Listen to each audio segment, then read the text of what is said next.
Okay, before I'm starting, I'm Fatimat Suhaila, working as a clinical dietitian in EMS Cooperative Hospital, Perindalmanna.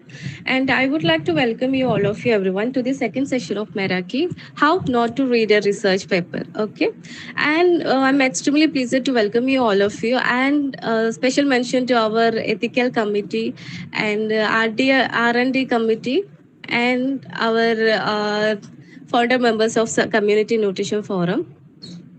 So this is our today's session speakers, Miss Ansa Saju and Swathilakshmi Venu. And before going to start, I have to say a few words about Community Nutrition Forum. It's a community,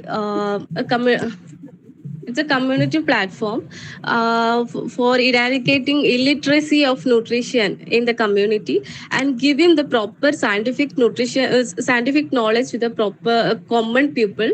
And on that behalf of that, we have started recently the Meraki, the scientific nutrition platform, where we are planning to discuss with our new scientific journals and to share our new knowledge with the common people.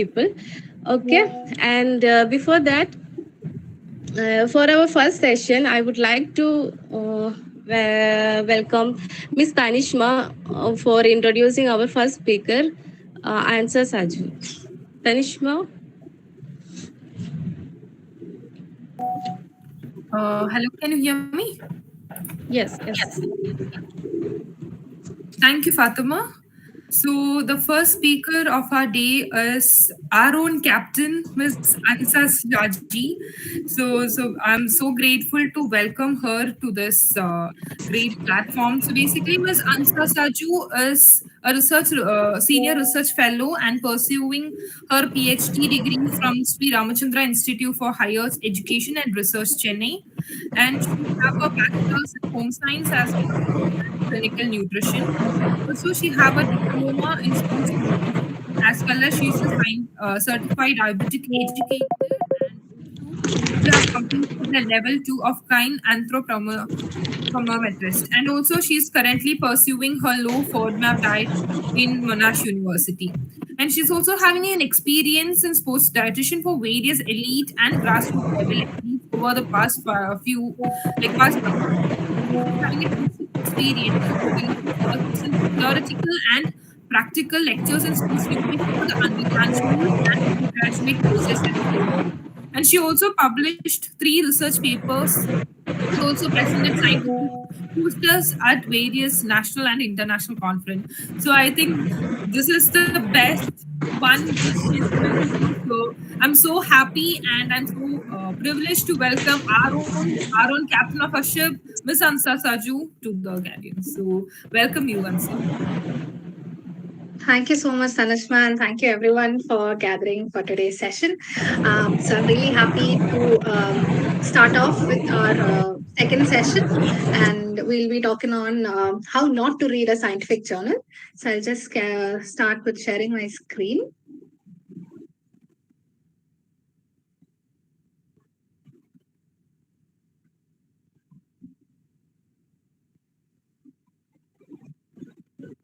Is the screen visible? Not yet. Yeah. No, it's visible. But not in the PowerPoint screen share, right? Yeah, you have to screen. Answer, you can do one thing. Just share me the screens. I'll present it from my end. No problem. In case if you want. Okay. Just try again. Just slide share it. Yeah.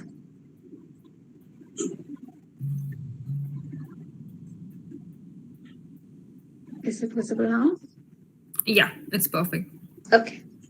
Perfect. All right. So So the title basically says how not to read a scientific article, and I would say that that's kind of a clickbait, which we've used to make sure that we grab your attention, and that's exactly what we are also trying to do. So I'm a research scholar and a sports dietitian based in Chennai. So why do we have to learn to read a scientific study is what I want to bring in first. So if you can see the picture, we can see where it's a poorly conducted trial, with exceptional results, which said that there is a lot of benefits and all. So in this trial, what they have basically done is it was published in the Journal of Diabetes, Metabolic Syndrome, and Obesity, and it claimed that participants taking green coffee extracts I'm sorry to lost about interrupt. one. Your screen is gone. Sorry. Your screen is gone, Ansa. We're not able to see your screen. Okay. Tanishma, I can I think you share? have stopped sharing your screen. Just reshare it, it will be there.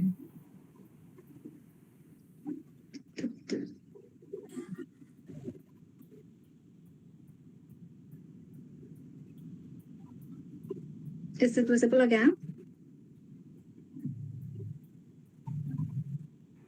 Not yet.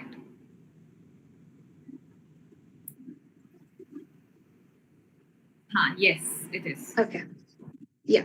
So as I was saying, so this basic article was published in the Journal of Diabetes, Metabolic Syndrome, and Obesity, and they claim that taking green coffee extracts help to lose about 1.5 pounds per month. And suddenly it became the miracle weight loss pill, and a lot of industries started investing in it. But what happened was, after a while, the original study was retracted. That means it was taken off from the journal, and the trial data could not be verified for any kind of accuracies. So the reason why it is good to understand how to learn a scientific study, or how to do a critical analysis, is because sometimes supplement manufacturers will try to ensure that you get results, or they'll try to establish results to make sure that they get sales. So basically, that is one thing. The supplement market is something that helps to boost the research that is there. So why we need to read study scientific articles is usually to help us understand and to differentiate between if a particular kind of study that's published, if it is valid, if it is having any kind of clinical significance, and to see if it is something that can be useful for you, right? So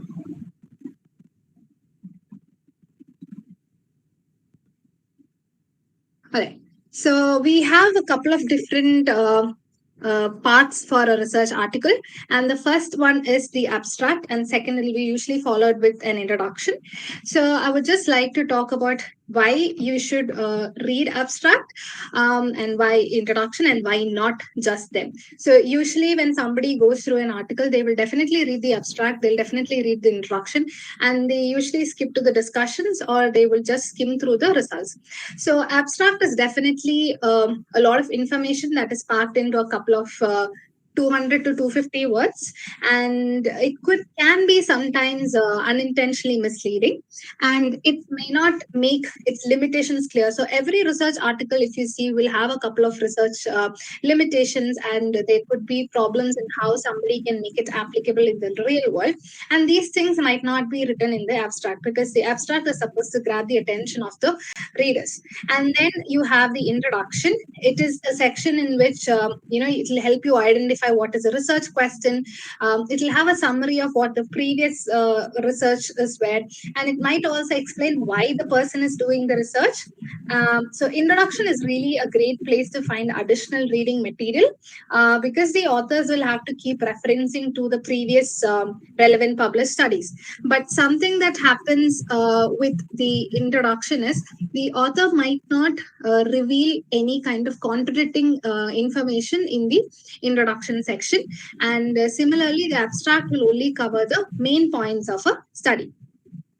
So according to me, as a researcher, I would say that methods is the most important part of the study, of which the demographic information is very important. So the demographic information can be very lengthy, and usually people tend to skip it. This is where they talk about the genders, or the number of people that were there, the age that was there, and other details of that particular demographic group, whether they are on a particular supplement, whether they are on a particular any kind of medications.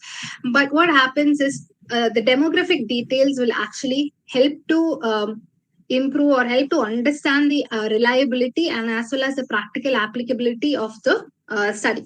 So in a health and fitness scenario, like how we are doing like diet related or any kind of nutritional interventions. So sometimes what will happen is, I can give you an example of from the sports nutrition scenario. So we know that creatine is effectively considered to be safe and to be effective, but there are some people who might be non-responders. So non-responders are people who do not get the benefits of after having a creatine supplement. So, and also if they don't do any kind of activities, then it will not get the correct benefit. So the demographics might be very important to understand if a particular population is a non-responder, or if they're doing anything to help improve the impact of the supplements. So another instance is if a trial recruits only men, and if women are reading the study, then it's very important to know that the results may be less applicable to them. Similarly, if the study is on college students, and you might want to think twice if you want to do it for a older population. So the demographic basically decides the relevance, reliability, and applicability of a study. So for improving a reliability, you need a larger sample size, which means the result will be more reliable.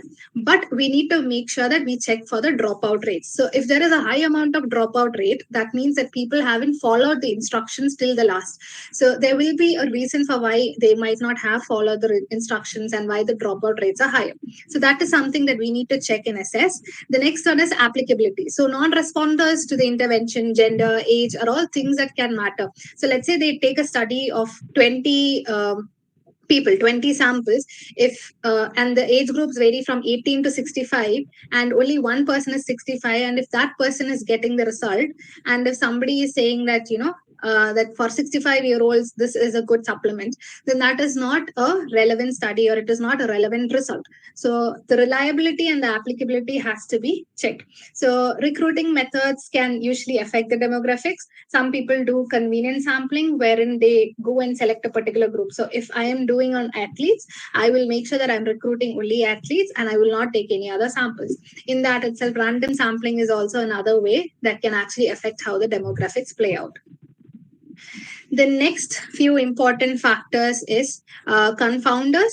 So confounders is basically any variable that would actually influence the result. So we know that a lot of studies will have control groups and case studies. So when you are using control groups and case studies, having multiple groups and combinations can actually help to identify confounders and to limit their interference with the result. But when you have a higher number of groups, then you need to have that much higher of a sample size as well. So genetical variation is also a potential confounder. Another thing is making sure that the designs and endpoints. So we need to understand what is the length of the study, the dosage that is used, testing methods that is used. So these should be explained properly in a precise and repeatable way, which basically means if you're reading this methodology, you should be able to replicate the study, and only then it will be considered as something that can be doable. And a lot of studies also, we have to see whether they have clear endpoints. Some people might have many endpoints, and they might report only about whatever is a significant endpoint. So in the objectives, they might have measured, let's say they might have measured body fat percentage, muscle mass percentage, and weight. And at the end, they find that only weight is a significant, weight only has a significant correlation, and they might ignore what is the correlation between muscle mass and fat mass. So that will also not give you clear indications of how the result is happen. So you have to read an article to understand what is the effect, if it was significant or not, and then we have to include it. So sometimes also what happens is having a higher significance might not be clinically relevant. So that is also something that we need to understand while we are reading a paper. So the next part is interpreting the statistics. So this is where we'll talk about the significance. So interpreting the statistics is we are trying to see if a result is significant or not. So that means how big is the difference that is there, or how small is the difference that is there. But whenever a researcher or an author of a paper is talking about significance, that is usually about statistical significance and not about clinical significance. So we need to understand that sometimes when we are comparing two different kinds of samples or two different kinds of interventions, Maybe to take an example again from, I would take from sports nutrition point of view. So if we are taking whey protein or any kind of protein supplements, let's say somebody takes protein supplement for a year and we see that there is a difference in their muscle mass by 2 kgs. But if that difference happened over 1 year period, then that even though the significance is 2 kgs and the significance is higher than your placebo, we will not consider it as clinically significant, but it is statistically significant. At the same time, sometimes what happens is there is a statistical significance, but not a clinical significance, wherein we are not seeing an improvement in the patient's condition or the client's condition, or we are not seeing any kind of importance. So it's very important to understand that whenever the results are being mentioned, you need to understand what is the significance that they have set. Also, to understand the significance, a term that we usually use is something known as p-value. So Swati will definitely explain all these terms in her session, but lower the p-value, the more the significant the effect is.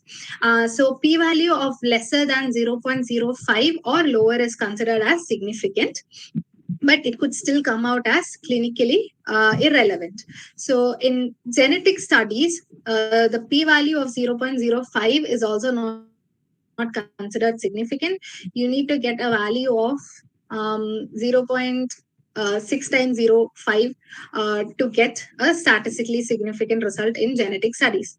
So we need to understand that p-values are not the final say on whether a study's conclusions are accurate, because p-values or the study's significance can be hugely affected or varying depending on the sample size. So the larger the sample size, the more reliable the results are usually.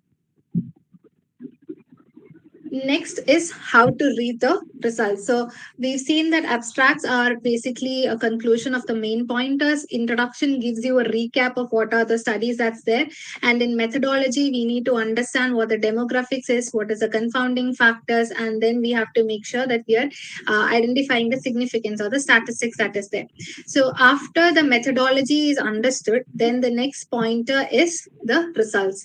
So results, I would say that never read the results without reading the methods, because we will not be able to understand if there is any kind of differences or what is the methodology that is used, what is the dosage that is used. Unless and until we understand those parameters, we will not be able to decode the results properly. So we need to definitely compare the characteristics between the groups. So let's say if there are two groups, if there is a case group and a control group, we need to check if the baseline values have been same. So even though sometimes when we randomize a population and we select the samples, sometimes what happens is their baseline parameters of their heights, their weights, their age, their gender, these factors might vary significantly. So if they vary at the baseline level, even if it is a randomized sampling that is done, you cannot say that these both groups are comparable. So it's very important to give attention to what is the baseline characteristics or the population characteristics or the demographic characteristics that's mentioned. So these results can actually cause an incorrect answer. Next thing is you need to assess the dropout rates between groups and within groups. So sometimes in placebo groups, you might see that people are being able to, stay back till the end of the study. And sometimes the dropouts might be there in the placebo. So we need to understand, even though in the methodology, the sample size is mentioned as 200 or 300, we have to make sure that there is not a big difference between the dropout rates at the end of the results as well. Another very important factor is checking the axis of the graphs and the units mentioned. So if you can see the diagram on the right hand side, so it's two different graphs, which is basically the one on top, you can see it is manipulated, and the one on bottom it's saying not manipulated. So what you can see on the x-axis is basically the months, so months 0, 6 and 12, whereas on the y-axis it's basically the weight that was lost in pound. So if you see, the blue line is basically your supplement that was given, and the orange line was basically your placebo control. So when you see the blue line, you can see that it dropped from 156 to 154 pounds. So there is definitely 2 pounds of difference. But if you see the difference between the placebo and this is 0.5 kg. But when that is because the graph has been plotted in such way to show that there is a significant difference. But otherwise, if you see, the difference has only been 2 kg. So it's very important to make sure that you check the axis of the graph, check the unit that's measured. Sometimes the measures could be in pounds or grams or kgs, or even the unit of time. So if the time was measured in maybe months or days or weeks, so these are things that has to be paid attention to. Another thing that happens is subgroup analysis. So subgroup analysis is basically when a study is being done on a population basis. They might have recruited both females as well as males, and sometimes they might not get, or they may or may not get a significant result in the overall group. So sometimes they will differentiate, they will just pool all the data regarding the male participants, and they'll pool all the data of female participants, and they will try to come up with the results. So sometimes when they do that, what happens is it can cause a false positive or a false negative. And this also has to be taken care of. Another thing is the sensitivity analysis. So the lesser the sample, again, another way of getting a false positive is sometimes when you reduce the sample size, you can get a false positive, but it can still be reported as a positive result, where we are saying, like how I mentioned earlier, if the sample size is only 20, and if there is only one person who has lost weight, you can even conclude saying, using that person's demographic, and saying that in that kind of a population is where you see the results. But a sample size of 20 is very low. So you need to understand and analyze the sensitivity as well.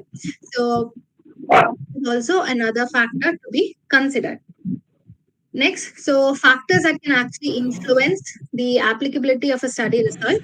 So the demographic details, such as what is the age of the person, if the person is aged below 50 or above 50, female sex, what is the family history and the genetic factors that is there, environmental factors such as the GI function, if there is any gut microbiome issues, what is the stress levels and depression levels. So initially intentionally selecting a certain kind of a demographic also can help, in the aim to help a specific group, can also promote a particular result. So an example to give is, so in burns patients, we usually suggest glutamine is suggested for burns patients, because they are usually deficient in this amino acid due to the high injury that is there.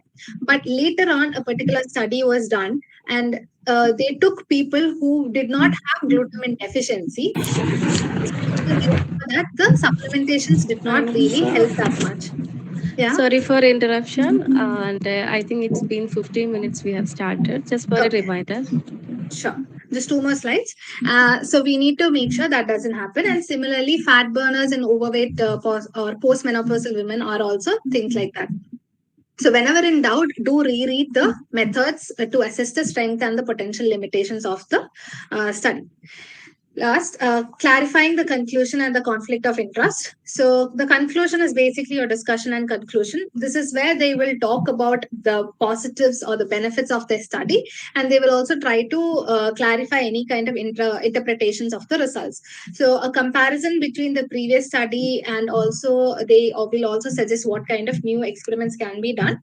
And this is where the limitations and the strengths are being mentioned in the study. So we need to make sure that we focus on if all the strengths and all the limitations have been mentioned. So we need to analyze it carefully. So for that, we need to kind of go back to the methodology and revisit it. Now, conflict of interest is also a very important thing. So I started the session and I mentioned how conflict of like how supplement companies can promote a research or dunk a research. So conflict of interest has to be disclosed after the conclusion. Non-disclosure is also common, and sometimes some journals, what they consider as a conflict of interest might not be what is considered by some other journal. So I would just like to recap the whole thing and give you a kind of a basic checklist. So we need to understand what is the main hypothesis. We need to find out if the paper clearly and precisely describes the study design. Can you reproduce the study with the information that is provided?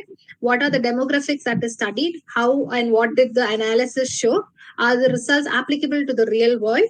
What are the side effects or adverse events that was there in the study? And what are the sources of potential bias?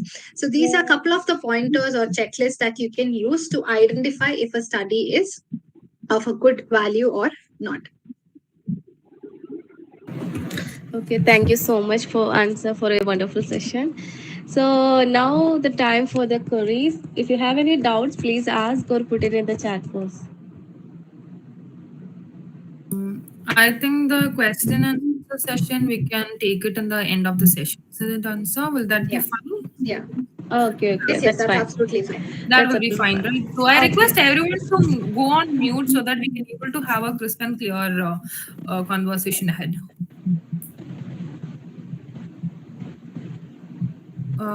Miss Minian, can you just be on mute, please? Or even admin can just mute.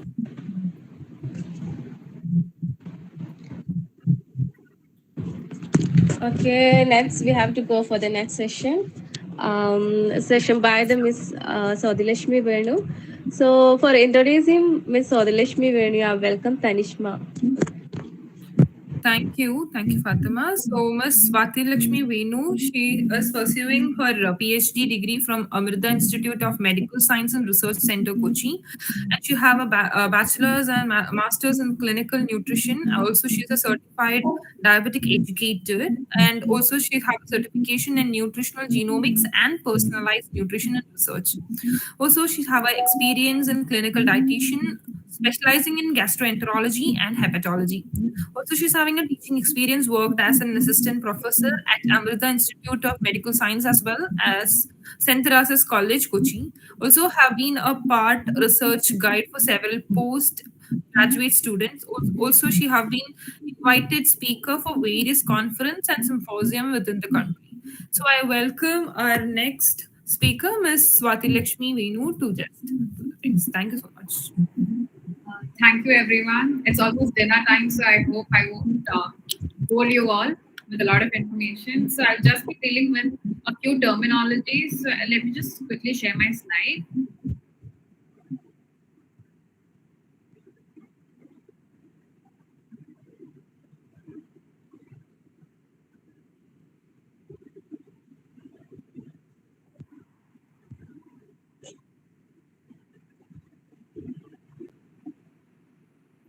Just a moment.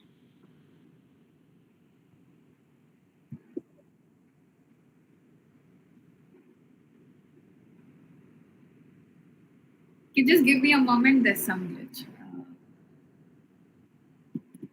I'm not